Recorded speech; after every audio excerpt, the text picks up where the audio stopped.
Welcome to this week in the world of wrestling. Welcome to TWitWoW, the best wrestling podcast made for wrestling fans, by wrestling fans, on the web today. I'm John, that's my cohort and commentary Ashton, and this is our NXT review. Yes, the second half of the Wednesday Night Wars, and I gotta say, this is a pretty solid episode of NXT. I enjoyed it from top to bottom. We got some returns, some compelling matchups, and maybe a look into the future a little bit as well, given some outcomes. I thoroughly enjoyed it. Ashton, what'd you think of it? Yeah, I think that for the first time in a couple weeks, I can definitively say that Lucha Underground won tonight as far as the Wednesday Night Wars go, but it was still a really solid episode of NXT. Oh, absolutely. So let's just get right into it with our first segment, Heat of the Night. And I have got 0 heats of the night tonight. I don't even really have any nitpicks. Again, solid episode all around. What about you, Ashton? Same here, man. I don't have any big problems with this show. A little bit weary on the idea of Rhyno being back with world title aspirations, given how crowded that scene is already, but I'm sure it'll be kind of similar to what Titus O'Neil and Brodus Clay did during their runs when they wanted the title. So I trust NXT at this point enough that I'm not going to even really gripe about it. Well said. All right, with that, let's roll right on through to our NXT review. And, bro, how do we open this one up? With Sami freaking Zayn. Yes, the man is back. Crowd is quite happy about this. He was doing a little bit of skanking, but he mostly seemed serious. No, the guy that was doing the most skanking was in the front row. Yeah, man, they can really get into his music. That's how you know a theme song is successful, when people can really get into it like that. And, he comes to the ring, and really it's a very brief promo. I'll get right to it. He pretty much says that his top priority is reclaiming the NXT championship. He alludes to the fact that he has a rematch, and he's going to kick Kevin Owens' ass. I mean, that's pretty much what the promo was. So yeah, Sami Zayn is back, and he's focused, brother. Yeah, absolutely. I love Sami Zayn so much. And he talks about being at Abu Dhabi and being in front of his people and that kind of stuff. And this crowd responds to it pretty well. And I just think that his connection with the crowd is such a great thing. And I almost don't even want him to get called up to the main roster anytime soon because of how close he is with the NXT crowd. Oh yeah, they have a connection that's very profound. Runs very deep, and I think that just makes his rivalry with Kevin Owens all the sweeter, because you can legitimately say, I don't think be accused, at least not rightfully, of hyperbole when you say that it's the top face going against the top heel in NXT. I think that's the best part of all of it. So, yeah, really succinct promo here from Zayn. We know he's back. We know his intentions. He's focused. Let's see if he can follow through and become a 2-time NXT World Champion. And if he does achieve that, I'd have to say I think he'd be the first ever 2-time NXT World Champion. So let's see if we can make some history. Yeah, absolutely. All right. So after we kind of get reintroduced to Sami Zayn in the most pleasant way possible, we get a squash match is basically what it was. Rhyno comes out, obliterates some guy whose name we never even found out. They just kept on referring to him as Rhyno's opponent. And then cut a brief promo afterwards saying that he's in NXT to make a statement and win the NXT Championship. And he makes specific name call-outs in Sami Zayn, Finn Balor, and Kevin Owens. You pretty much touched on everything. Like, this was a squash match. There's not really much substantive commentary you can have on a squash match. I mean, Rhyno ran roughshod over his opponent, and he did all the calling out, and we know his intentions. Again, much like Sami Zayn, crystal clear. Everybody is eyeing that NXT World title. So if I'm Kevin Owens, I'm feeling a bit claustrophobic right now. Kevin Owens is fine. Yeah. Perfect response. We can move on. Up next, we got a Dana Brooke vignette, and we kind of get some clarity. Now we know she is a cocky heel, and most importantly, I can't emphasize this enough, we know that she's debuting in 2 weeks. Yeah, Ashton's pet peeve gets resolved here with this vignette. We actually got a date. I'm excited for Dana Brooke's arrival on the NXT roster and entering the women's division. I'll be interested to see what she brings to the table. I would have her debut against Alexa Bliss, personally, so we'll see how that goes. Do you know why? Do you want to know why I think it is that I hate the WWE being like, oh, hey, this guy's going to show up soon, and not telling us when, and then when he does show up, it's a surprise? I was going to say at least the first half, because it kind of tells you that maybe they don't even know what they want to do. Well, I mean, that's an underlying annoyance, but that's not the main reason. Well, then what is the main reason? It's because if you want the return to be a surprise, don't frickin' tell us that the guy's coming back in the first place. Right. But if it's not meant to be a surprise, then why can't you just tell us when so that we know, so that we can look forward to it, so we know, oh, we got to tune in that day to see that person either returning or debuting. So to kind of package it in nicely, I don't think you like that they try and have it both ways. Right. Just go in one direction. Exactly. Yeah, they've got their hand in I don't know what the proper is. Hand in both cookie jars. I don't know. But, yeah. But yeah. I just hate, because it's one of those things where, they show, with Sheamus is the perfect recent example. Oh, Sheamus is coming soon. Well, when? It'll be a surprise! Well, wouldn't it be more of a surprise if we didn't even know that he was coming back? Right, and you know what? Honestly, I feel like if they went that route, not that I wasn't, excited to see him with his new look and everything else, but I really think it would have been punctuated so perfectly if we didn't even know. And then you see this bizarre looking Sheamus, whoa! And then it really... And then, maybe, just maybe, we wouldn't have got screwed over in a bunch of our predictions by trying to predict him in the Intercontinental Championship match. Yeah, we got a beef with you, WWE. But, yeah, I totally see where you're coming from, man. Up next, we got a recap of Owens versus Balor last week. Not really a whole lot to say here. But then we go right into our second match of the night, Bayley versus Emma. This match is so funny, Ashton, because, I loved a lot of the stuff they did here. I was about to have a nitpick with Emma's entrance because I felt like she was still doing her stuff, but she communicated a face of displeasure and disdain that she had to do it, and she didn't even do her little version of the struggling to skin the cat. She just kind of rolled under the ring, inside. So I like that, showing those little heelish tendencies. And I also liked the kind of story they were telling, Emma just kind of taunting Bayley constantly, come on Bayley, bring it out, show me something, bring it out, and just being really aggressive with her, trying to get Bayley to kind of indulge in her dark side, if you will. So all that was great, and I think it made for a very interesting matchup. But I don't know, I just kind of felt like it ended a bit abruptly. Bayley pretty much caught Emma in a roll-up, and that's pretty much how the match ends. And you know what, though? There's character progression there, because it wasn't just a roll-up. Emma was doing her babyface shtick. She was doing the Dance Dance evolution with her arms, and Amy caught her. Wow, I said Amy. That's random. Bayley, that's a weird combination of Emma and Bayley. Bayley caught Emma doing the babyface shtick. That's a great point, dude.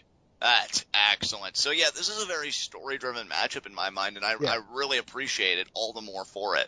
How many women's matches, have we seen? Well, maybe not in the Raw NXT, because maybe then you could name off a few, but I mean just in the general scope that actually tell a story that consistently and just from bell to bell. I think that's awesome. Yep. So great stuff. And yeah, I think you definitely have one, because even in the post-match, Bayley's just kind of looking at Emma, and Emma's just kind of smiling it off, but you can tell she's so frustrated, and you could see it. And I guess she doesn't even really know what to do. Now, the good news for me and all the other Emma fans out there, I forget what she used to call her fans, but I guess it won't matter anymore if she's going heel. They might bring her up again, to the main roster. They might re-debut her with this heel persona. So I wonder if maybe that's what she needs to kind of get everything going. But I'm excited for this, whatever it leads to. Yeah, absolutely. So I love heel Emma. Yeah, definitely. And I even love this kind of weird transitional version of her that we got tonight. Definitely, because it's like you noted, and you made a brilliant catch there. She still kind of gave in towards the end when it really would have mattered most to be clutch and to be focused. I'm surprised you didn't catch that, to be honest. I feel like I caught part, but I really didn't know. Just everything kind of, I guess, happened a little fast for me, and then yeah, Bayley rolled her up and got the victory. But yeah, I think that's a great way to kind of go about it. And yeah, like I said, this match was far more focused on the story, not just, oh, let's just, go out and just really wrestle and tear the mat up. But it's great because fine. Emma is like not even fully heel. She's like partially like she's dipping her toe in the heel water. She doesn't know for sure if she wants to dive in yet, but she's trying it, and she kind of likes being outside without getting wet and being in that heel pool, but at the same time, everyone in the heel pool looks like they're having such a good time, and she really wants to go there, and it seems like they're all more successful than her too. So she's like, that seems like the thing to do. And then she's giving Bayley the advice that, yeah, you should jump in the pool, even though she hasn't fully jumped in yet either. And I like it, too, because it's not even like what you see with Kevin Owens and Sami Zayn, where it's like a friendship sour. No, in her own weird way, I think she's genuinely trying to help Bayley. And, I mean, if you look at the division, I mean, Sasha Banks is champion. She's clearly heel. Hell, let's be honest. When Charlotte became champion, it started with her turning heel on Bayley as well. And aligning, with the BFFs, not Charlotte, Summer Rae and Sasha Banks. So heels seem to have a great track record, particularly in the women's division. So Emma's kind of looking at that and being like, well, damn, I know what I'm doing wrong, and now let me see if I want to correct it or not. Well, and I really, think, same thing on the main roster. Look who the champion is there.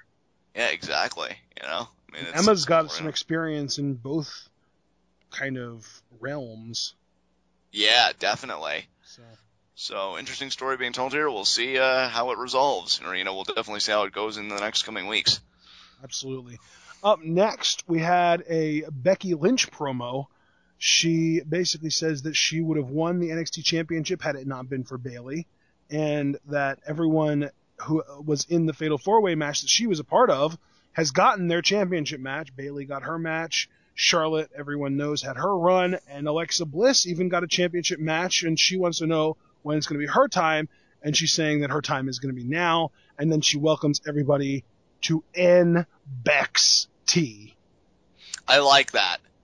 This is another solid promo for me from Lynch. It's funny, like, the nitpicks that we have of her, and yet, like, in the areas that really matter. Her nitpicks are all character-driven, though.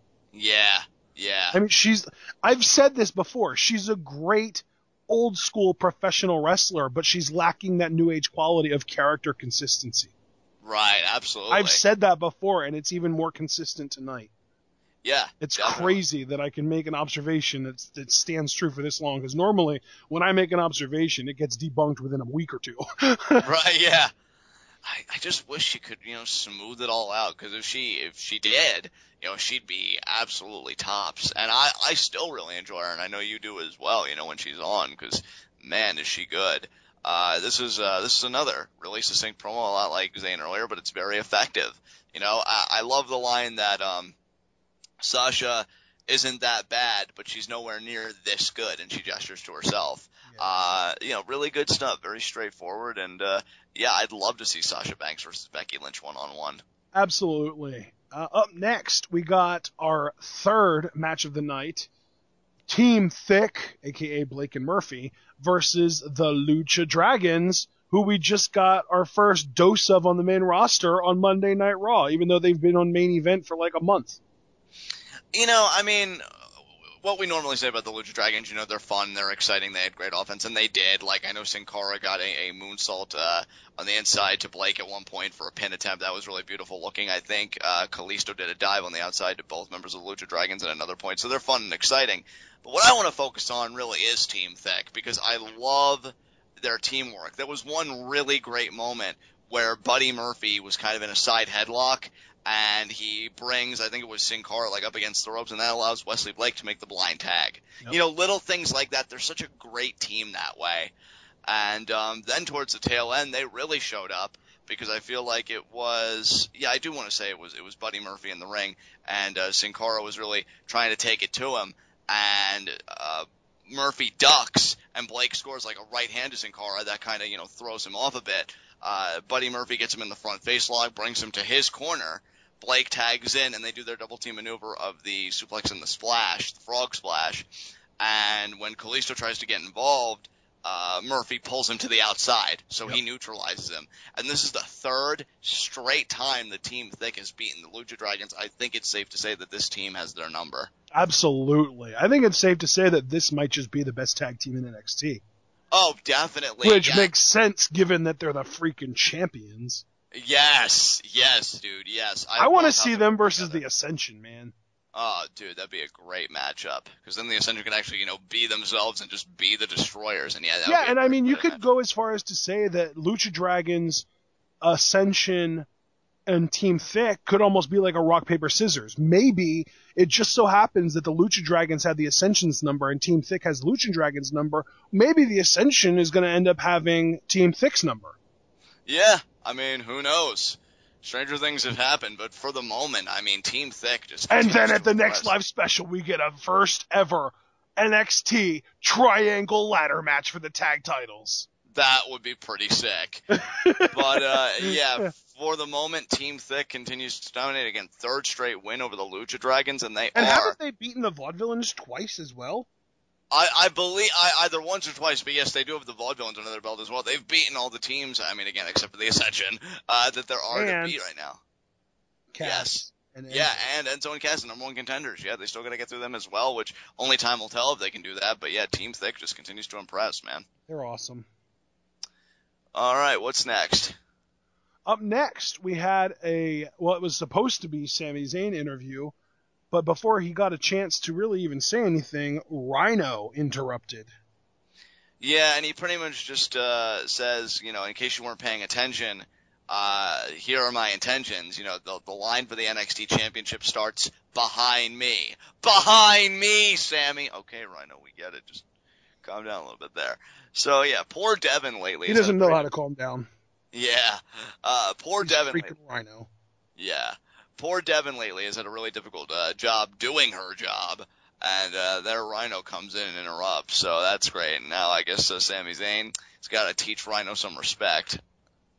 So I take it that the people that Rhyno laid out in his promo, Sami Zayn, Finn Balor, Kevin Owens, that's probably going to be the order in which he tries to beat people to establish himself as a contender for the title. And then obviously Owens would be kind of the guy that he goes after to win the title. Makes sense to me. I mean, a few weeks back, after Rhino's debut match in NXT, we saw that he had that little run-in with Finn Balor where he just kind of smirked at him. So I figured a match between those two would be down the line, and I think this would be a good way to set it up. I don't really know if I like the idea. I mean, when you put it that way, one has to infer that would be the outcome. So I'm just saying I don't know if I'd like the idea of Sami Zayn losing to Rhyno. They could also use that as like a rebuilding, like Sami Zayn's lost himself because of Kevin Owens. That's true. That is very true. So I think, you know what, let me qualify it like this. I don't know how I'll feel about Sami Zayn losing to Rhyno. I think it's all in the presentation, like most things. So they've just got to present it right, and I'll definitely be accepting of it. So we'll see. Exactly. Up next, we had Ty Dillinger, a.k.a. the best-kept secret in NXT, versus Jason... Everyone needs to love me because I'm built and I used to wrestle in college, Jordan. Well, you're not salty at all. I love the nickname you gave Ty Dillinger. I love your Ty Dillinger fandom in general. Like, it's one of the best parts of the reviews when he's, relevant to them. Because he's so good! I agree with you. He is really good, but I am a fan of Jason Jordan as well. And, not a bad... And Jason Jordan's lucky that Ty Dillinger was willing to do him the favor of losing to him tonight. Yeah, definitely, man. Plus, not only did Ty Dillinger do him a favor, but Jordan cheated too. Yeah, what a cheaty McCheaterson. Yeah, didn't you see him poke him in the eyes when he was going for the cover? No, I did not, but I'm glad he did it. Way to be a heel. Because he's really good at cheating. He hit it really well. Way to be a heel there, Jordan, as you're supposed to be. But, yeah. Okay. I feel like there's really good chance that these guys are both supposed to be heels, but NXT never really did anything like a heel versus heel kind of thing like this before. So who are we supposed to cheer for is the question. We're supposed to cheer for Ty Dillinger because if you remember, it was Jason Jordan who left Ty Dillinger. Well, yeah, but NXT commentary did a great job of pointing out the fact that Jason Jordan only left Ty Dillinger because Dillinger tagged himself in and was hogging ring time and wasn't tagging Jordan in. That may be true, but I also think it's kind of indicative that Jason Jordan's the heel because he was doing all the trash talking and everything in the matchup, and that's not really a face tactic. That's more what heels do. Yeah, but, on that same note, since their breakup, Ty Dillinger was attacked pretty brutally by Sami Zayn, and the crowd ate it up. Yeah, but that's because Ty Dillinger isn't really established yet, you know? And he's just immediately kind of like after they broke up, Baron Corbin came out and squashed him, and again, the crowd ate it up. That's true. Honestly, I'd have to blame NXT for this because, when you put it like that, see, to me, just because of those simple actions of, it was Jordan that abandoned Dillinger and he did the trash talk in this match, to me, it just seems pretty straightforward that Jason Jordan is the heel and Ty Dillinger is the face. But to your point, when you raise everything that you just did, I can see how the waters get a little muddied and you're not even able to discern who's the face and who's the heel. So I blame NXT for that. I feel like they should have done a much better job of clearly articulating, through their actions, through their booking, who's the face and who's the heel. And two other problems I had with this match, if I'm being honest, I feel like, to your point, because I know you said this, and I certainly agree, this is a match they could have saved for their next live special. I really wish that Ty Dillinger would have been built up a bit more before this matchup because, again, I feel like, going back to point one of this match could have been something on a live special. It could have been a nice former tag team partners kind of little mini feud, and it would have been nice to give Ty Dillinger some legs and have him find himself now that he's in singles because for as much joking and ball busting as I like to do with you, when he's competing because I know you're such a big fan, I too see the upside in Dillinger, and I do think he's worthwhile. I just wish people would put the time into him. Jason Jordan, obviously they're going to put the time into him because of the Shoot Nation. Whenever all the parts become whole, So, I don't know. I guess a solid enough matchup. Jordan wins with this it looked like a pump handle kind of exploder suplex or something like that. And, that's An how inverted angle slam, maybe? Yeah, maybe. I don't know. But yeah, I just have my little nitpicks with the matchup, so I can't be as enthused as I would like to be given who's involved. Yeah, I don't know. First of all, I wish Ty Dillinger would have won this because Jason Jordan has the more intimidating look, so it's easier to keep him looking legit through a loss than it is Ty. Right. But I don't know. I just kind of hope that this loss doesn't kind of send Ty Dillinger into a spiral of irrelevance. Yeah, that's really what I'm worried about, too, because, this whole beef that he had with Jordan, not to be rude to him or anything, but I think it was really the only thing he had going for the moment. Yeah. And now that Jordan's kind of won, well, what's the point? Right. You could have had, I honestly kind of hope that this kind of allows Dillinger to get, a singles push as a heel. Yeah.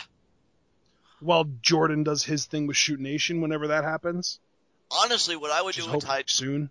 Yeah, which is hopefully soon. I agree with you because I'm starting to get a little impatient. Okay, when are the parts going to become whole? But what I would do with Dillinger at this point, because again, I do see an upside in him. Clearly, you do as well. You've been saying it for however long.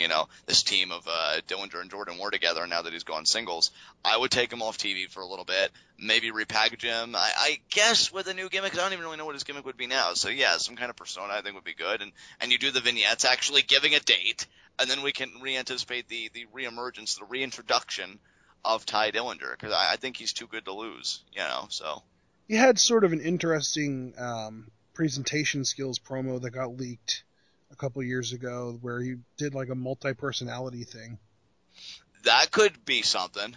Maybe he loses so much or something and he realizes, this all happened when my partner, left me astray and just left me and, he kind of has a break. I don't know. There are avenues they can go.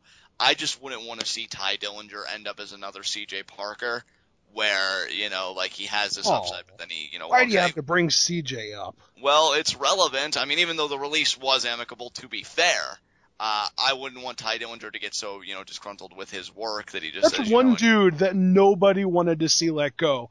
Even most of the locker room were like, oh, that's a bummer. Why did he was my friend. Oh man, I hate to see that happen. Right, and I would hate to see a guy like Ty Dillinger go down a similar path because I feel like NXT is the place where people can really find themselves and find what works. Hell, CJ did, before he asked for his release. We were really digging the gimmick that he had. Let's hope Ty finds it, but finds it sooner and WWE actually runs with it rather than him just being a hand for, say when anybody debuts. So, we'll see. Yeah. All right, up next we have our main event of the evening, Tyler Breeze, Hideo Itami, 2 out of 3 falls. I'd say, am I correct in saying, Ashton, this is the third 2 out of 3 falls match that NXT has done? Because I know I feel like there's got to have been more than 3 or more than 2 previous to this, because I can immediately think of 2 right off the back of my head. Right.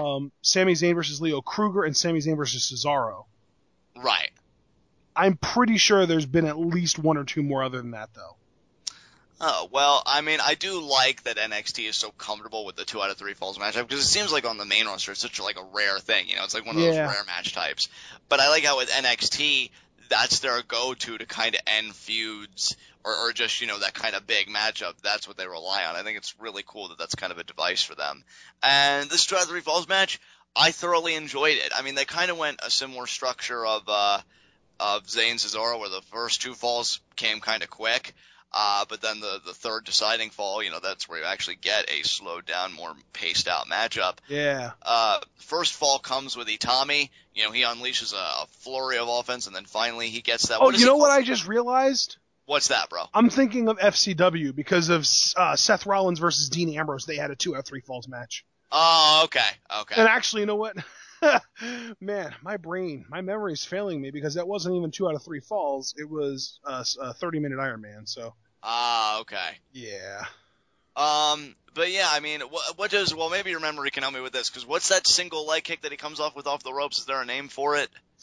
Wait, what? Who? That kick that Itami does to the face. That single the Psycho knee kick? Is it but I don't think it's a Psycho knee kick. But I don't know. I mean, I don't know exactly what they call it, and I don't think they have a name for it in NXT, but I know it as the sick kick, because that's Roderick Strong's. That's it. Yeah, that's the term we'll use. I was trying to think of what Roddy Strong calls it. Yeah, he gets the sick kick and he pins Breeze off of that. And then, so, you know, after a flurry of offense, you know, even his drop kick in the corner. So he did great with that. And he's ready to get, like, right into the second fall. But Breeze, you can see he's kind of selling disorientation, like, oh, where am I? You know, he looks all out of it. You know, and NXT loves to play when superstars, you know, may have, quote-unquote, concussions, you know, in the context of a match. So the referee's all checking on That has Breeze. kind of become a storytelling device that they've been almost abusing, isn't it? Yeah, definitely. But as you know, the referee's checking on Breeze and is like, hey, you know, Tyler, can you continue? You could see Itami really has that sense of urgency. He's like, come on, you know, it's a match. I want to get on it. And then, you know, finally, referee, like, backs Itami up enough that Breeze comes through and he hits the beauty shot. And that gets the second fall. So it's Breeze 1, Itami 1. Now, remember what me and Ashton said. Like, if we felt like if Breeze is able to pull this out, maybe our feelings of Owens Breeze would be reality, and I'm pleased to say that seems to be the case, because after a tremendous back and forth between these two, to the point where Breeze had, you know, Itami's finisher scouted, and he got the beauty shot, he won this thing, clinched the series, and Tyler Breeze can now say that he is better than, well, in his words, Hideo Itami. So, there we go. Yeah, this match was really good. Yeah, I love the pacing of it. I really did, because you do the first... and that, to me, honestly, if I disliked anything about this match, I would say it's the pacing, because it felt so disjointed. Like, it felt like, rather than 1 2 out of 3 falls match, it felt like 3 very separate matches with completely different psychological stories. The first match felt like Hideo Itami basically squashing Tyler Breeze. Yeah. Then Breeze goes for the heeled heat. He gets the cheap shot and the beauty shot, and that's like, at that point, it's like, why did we even bother having those 2 matches in the first place if you were just going to use one to squash a guy and then another one to get heel heat on the guy that just got squashed? Right. Because then we kind of reset, and then, like, I would say the third fall was a great match and had great pacing. But if you include both of the other two the other 2 parts, and kind of include this as an entire match, I would say it wasn't great. I like the little wink in the third fall, too, that they gave to their prior matchup where Breeze won, and that's how we really got here, because Itami misses the drop kick in the corner, and Breeze tries to go for the beauty shot, but Itami has it scouted that time. And then, you know, we go back to the well and we do the whole finishing sequence of that time. He does get the corner drop kick off, but then he can't get the sick kick like he did in the first fall, because Breeze had that scouted and he got the beauty shot. So it really showed, like, wow, these 2 guys really do know each other. They are attentive, and that makes all the difference in the world. So really good stuff. Yeah. This was really cool. The third chunk of this match I really did enjoy. Some of the guy goes for signature move, other guy had it scouted out and dodges it or reverses it. I always love that going into matches and the psychology that goes into that, and that happened quite a bit in this match. It was pretty cool. Yeah, definitely. And again, Breeze wins, dude. I mean, he has been on such a roll. He beats Itami one-on-one, then he beats Kalisto, and now he's beating Itami again, but this time in 2 out of 3 falls. And hell, and here's the thing. They make Itami seem like, the end-all be-all. Like, again, we even talked about how William Regal will sick Itami on people just to kind of put him through the grinder because they know how aggressive, how intense, how brutal Itami is in the ring. And Breeze was not only able to survive kind of 3 separate matches, more or less, this 2 out of 3 falls match with Itami, but he thrived, ultimately getting the victory. I think that's huge for Breeze. Yeah, absolutely. Can we go ahead and say Breeze makes sense as the number 1 contender now? I mean, in this crowded class, I would certainly say so. I mean, the only thing Sami really has going for him at this point is his obligatory rematch clause. But if we're talking about who really deserves it on merit, on what's been done recently, yeah, definitely Tyler Breeze, without question. Yeah, absolutely. And I want Breeze Owens. I mean, at the end of the day, that just sounds amazing. Yeah, I mean, you sold me on it so hard, and, I bought it, and then I'm starting to visualize, and I'm like, oh my god, this could be incredible. And now it seems like it might actually be reality. And you know what, though? The only thing that kind of sucks, I don't know if you share the same reservation I do, because it seems like it's such a heavy class, I don't think we're going to get a one-on-one match, at least not for a while. Breeze is going to have to share that space at first, I fear. And, man, when is Breeze just going to get a one-on-one match for the NXT Championship? They even noted on commentary how he kind of got screwed out of it when he became number 1 contender over beating Sami Zayn, and then he got thrust in that fatal 4-way.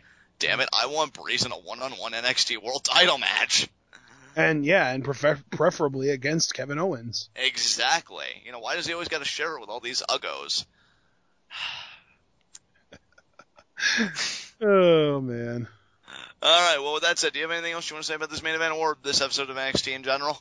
No, it was a solid episode. I wouldn't say it was one of the best episodes of NXT, or even, I wouldn't say, top 3rd, but it was definitely very good.